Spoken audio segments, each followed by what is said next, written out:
yo, c'est Stardust de la team AFE. Aujourd'hui, je vais vous présenter ma liste que j'ai joué hier sur mon tournoi de local. J'ai fait top 2 avec SS. On dit merci à la ban d'avoir remis Engage. Du coup, on va commencer avec 3 raies. C'est la moteur du deck. C'est celle qui me permet de démarrer mes loops et de récupérer ma magie SS le plus rapidement possible. 2 roses, parce que mine de rien, ça fait toujours un monstre de plus. Et si j'ai pas raid, ça me donne toujours un accès à mes lignes derrière pour pouvoir éventuellement faire d'autres plays. Du coup, c'est les seuls monstres qu'on va jouer. Plus c'est un trap. Du coup, je vais jouer 3 Ghost Bell parce que ça touche énormément de decks en ce moment. Ça touche Tri-Brigade, ça touche Pranks. Ça touche énormément de decks qui vont jouer avec le cimetière. J'ai hésité à mettre Skullmaster, mais je me suis dit que ça était mieux. Et puis ça me fait un Santo pour partir sur ma loop Access Code derrière. Je joue 3 H parce que c'est la plus représentée du format, c'est celle qui va le plus, qui va embêter aussi les joueurs. Je joue qu'un seul Veiler parce que 2 ça peut me faire brick. Et puis j'en ai besoin que de 1 pour pouvoir faire ma loop Access Code. Et souvent quand je vais faire ma loop Access Code, c'est que j'ai le létal derrière ou que le mec a plus trop de cartes en main et qu'il peut plus trop revenir. Donc ça me fait un gros body sur le board et derrière j'ai ma magie SS qui va protéger le tour d'après. Et souvent quand je ferai Access Code, c'est une fin de tour. Je joue 3 encres, c'est les seuls qu'on va jouer à 3 parce que c'est trop fort. Ça annule un effet et ça peut prendre le contrôle si besoin. Et ça me fait des plays sur des links. Je vais jouer 2 terrains pour avoir un accès plus rapide à mes monstres SS, à ma Rose ou à ma Ray. Je joue qu'en x2 parce que x3 c'est une brique et je veux l'avoir en main pas tout le temps. Et puis si en x3 ça augmente les chances de l'avoir en main et même ça augmente les chances de le dévoiler avec l'effet du terrain. Je joue que 2 Shark Cannon parce que la méta, même si elle est orientée sur le cimetière, je préfère avoir des negates de monstres, annuler des effets parce que les effets sur le terrain c'est ce qu'il y a de plus dangereux. Du coup, les one-off SS, je joue un drone, ça me fait un monstre de plus pour pouvoir démarrer mes plays. Je joue un multi-roll pour pouvoir recycler un maximum de mes cartes dans le cimetière. Je joue une basacule pour recycler mes monstres liens. Parce qu'avec Engage, je crame, ça se crame encore plus vite, du coup, les loops se font plus rapidement. Du coup, je crame énormément de liens, j'en ai besoin impérativement pour faire mes loops. Je joue une onde de brouillage et un afterburner, c'est ce qui va me permettre de gérer le board adverse. Ça détruit un monstre et une magie, et l'inverse pour onde de brouillage. Et une seule engage, c'est ce qui va me permettre de développer mes lignes de play plus facilement et tout. C'est la meilleure carte du deck, c'est un pot de cupidité pour SS. Je vais jouer 2 cyclones parce que je crains les orders en main. Et même ça touche beaucoup de decks et je peux pas me permettre de défausser avec Twin. Je préfère garder le plus de ressources en main maximum ou sur le terrain. Du coup je préfère jouer cyclone. Après je joue 2 objets de sacrifice inutiles avec la fusion Metal Fuzz, qui me permet de draw 1 ou de faire mes 3 magies au cimetière pour pouvoir draw 1 avec la engage et après derrière faire fusion Metal Fuzz redraw 1. Donc ça me fait du plus 2 voire du plus 3 suivant comment je peux jouer. Je vais jouer un upstart parce que ça me fait jouer le deck je joue le deck à 42 et ça me fait passer le deck à 41 et ça me réduit les briques et ça me fait 3 magies. Je joue une call by parce que je suis hyper sensible à une trap maintenant. Je préfère jouer call by pour les DD crocs et tous les trucs qui vont me bannir du cimetière.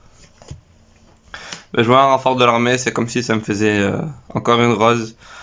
C'est comme si je jouais 7 monstres avec le drone. Je vais jouer une terra pour récupérer le terrain. Ça me fait une magie et ça fait comme si j'avais 3 terrains. Dans tous les cas, ça me fait une magie en plus. Après, on passe au piège. Je vais jouer 3 strikes parce que sur beaucoup de decks, la norme est ultra dépendante.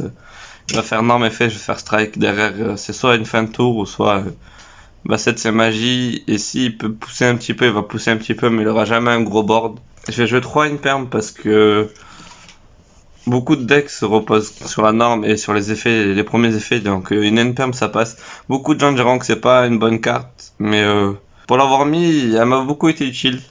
Genre surtout contre les Tri-Brigade, c'est fatal face à Tri-Brigade. Et j'ai mis 2 trappes du Fossoyeur pour pallier le manque de call by, de la ban, de la limitation. Du coup ça me fait comme si j'avais 2 autres call by. Mais je pense à passer à 3 et jouer à 43 dans le main. Du coup on va passer à l'extra deck. Je vais jouer 3 Kagari, c'est ce qui va me permettre de faire mes lignes de play avec Engage. Et me faire du plus 2 voire plus 3. ou plus 4 suivant les magies que j'ai dans le cimetière, genre ça me fait du CA de dingue, c'est trop fort. Je vais jouer chez Zuku pour tuer ma magie en fin de tour. Souvent ça va être soit multi-roll ou ce que j'ai sur le terrain, je vais prendre un doublon, ou ça pour gérer le board adverse au tour d'après, un endobrouillage ou un afterburner. Mais là, ou si je suis T1, je vais récupérer Engage. Mais sinon, c'est plus de la gestion de board adverse. On va jouer 3 AT pour pouvoir renvoyer la magie qu'on veut au cimetière. Et ça fait une attaque à 1005 quand même, ça réduit un peu l'adversaire. Pendant 3 tours, ça fait 3 fois 1005. Et derrière, si je peux sortir Access Code, ça fait létal. Donc en soi, c'est un accès direct à un OTK. Enfin, pas un OTK, mais à burn adversaire petit à petit. Et je vais jouer une ZEC parce que il y a beaucoup de cartes que si on les bannit, l'adversaire derrière pourra pas repartir sans cette carte. Puis c'est fort, ça bannit 1, ça peut gagner 1000 d'attaque, ça peut faire une attaque à 2005. La carte est sortie, elle est pas mal, mais pas plus. Le 1 est très bien. Et je vais jouer une Kaina parce que très souvent ça m'est arrivé qu'il me fasse un access code ou qu'il me détruise une de mes monstres SS. Du coup, je fais Ray. Derrière, il va vouloir déclencher un effet. Je vais faire effet de Ray. Et, je vais faire Kaina et derrière, il pourra pas me faire l'OTK. Ça me donne un tour de soft. Et derrière, c'est moi qui peux prendre la main sur le match-up. Je vais jouer une Selene et un Crystron pour faire le package Access Code avec Access Code. Très souvent, quand je sors, c'est que c'est en fin de game. L'adversaire pourra pas faire grand-chose derrière. Et c'est ce qui me donne la victoire. Et je joue un Ingirsu pour cibler des cartes genre... Ça détruit pas, ça envoie 2 au cimetière et je vais envoyer mon terrain ou une magie qui me sert pas sur mon terrain pour me faire mes 3 magies. Ou sinon j'envoie le terrain, ça me fait pop une rose ou une raye sur le terrain et derrière ça me fait repartir sur des lignes de play. Je peux sortir avec ces codes avec celle-là aussi. En soi la carte est pas mal pour la méta actuelle. Et en side c'est en fonction de mon décès. Du coup je vais jouer 3 Gamciel et 3 Nibiru pour tous les decks combo ou pour les trucs que je peux pas cibler. Les Gameciel me servent beaucoup pour Dragoon, pour un rival que je peux pas gérer. Genre tout ce que je peux pas cibler, ça va être les Gameciel. Et après pour les gros combo decks et tout, ça va être des Nibiru. En ce moment, y a plus personne qui s'y attend à Nibiru, donc tout le monde se le prend, même les pranks qui peut jouer autour vont se les prendre. Genre dans mon décès, il y en a, il a voulu partir sur la loupe Parallelixid pour faire Parallelixid, Dweller, taper avec Dweller en battle. Faire ses défans dessus, faire Zeus. Et en fait, lorsqu'il a fait le Dweller, j'ai fait Nibiru et derrière il pouvait pas repartir. C'était fini pour lui. Je joue 3 palettes partagées parce que c'est un maxé, ça me fait draw et ça me donne tellement de ressources dans mon deck. Genre contre un Prankis, je vais pouvoir faire du plus 5, plus 6.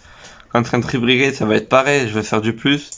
Il y a que contre les decks contrôle où ça aurait un peu de mal. Contre Salam, ça peut être fort. Contre les Drytron et tous les decks comme ça ou qui vont spé énormément, ça va me faire du plus et derrière je vais pouvoir le contrer plus facilement ou pouvoir me développer encore plus vite. Et en piège, je vais jouer 3 typhons parce que les orders c'est infernal et ça serait mon seul moyen de passer order post-side. Genre si l'adversaire il contrôle 2 MP, moi j'en ai aucune, et ben je la fais tif depuis ma main, genre c'est une destruction de carte gratuite depuis la main, il peut pas trop chaîne à ça.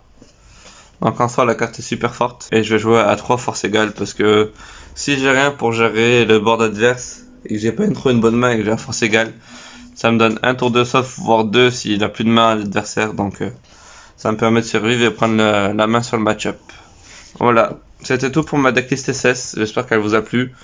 N'hésitez pas à vous abonner, à liker la vidéo, à partager la vidéo, à commenter la vidéo. Nous on se retrouve pour la prochaine fois. Allez, ciao ciao ciao.